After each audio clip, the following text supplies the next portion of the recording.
अस्सलामुअलैकुम। आप सभी को स्वतंत्रता दिवस की दिली मुबारकबाद। हमारा प्यारा हिंदुस्तान अपनी आज़ादी के 78 साल पूरे कर रहा है।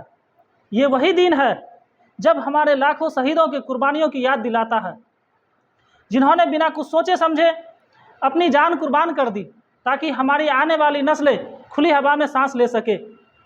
15 अगस्त वो दिन है जब सूरज ने सिर्फ रोशनी नहीं दी थी, बल्कि गुलामी के अंधेरे से निकलकर आज़ादी की नई किरण भी दी थी। मेरे प्यारे बच्चों, गुलामी सिर्फ जंजीरों में बंध जाने का नाम नहीं है। गुलामी वो होती है जब किसी को उसकी ज़मीन से, उसकी आवाज़ से और उसके हक से दूर कर दिया जाए। और यही दर्द हमारे पूर्वजों ने 200 वर्षों तक झेला है। अंग्रेज़ों ने हमें बांटने की कोशिश की, हमारी एकता को तोड़ने की कोशिश की, लेकिन इस मुल्क के मिट्टी में ऐसी ताकत है जहां हर धर्म, हर जात और हर मजहब का खून बहा, लेकिन मकसद सबका सिर्फ एक ही था, आज़ादी। आज़ादी।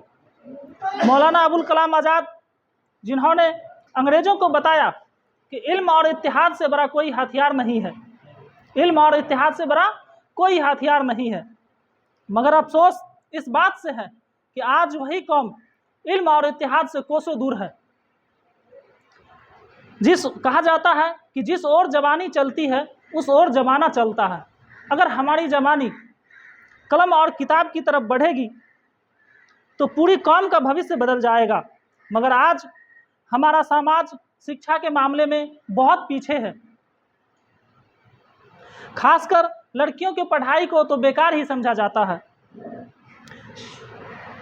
कहा जाता है कि कितनी ही आंखें सपनों से भरी है, मगर बिना तालीम के वो सब धुंधली पड़ी है, मगर बिना तालीम के वो सब धुंधली पड़ी है। हमें याद रखना होगा, जो कलम पकड़ते हैं वही जमाना बदलते हैं। आज हमें लड़कियों की तालीम पर भी उतना ही जोर देना चाहिए जितना कि लड़कों पर, क्योंकि जब एक लड़की पढ़ती है तो पूरा परिवार जग उठता है, पूरा परिवार जग उठता है।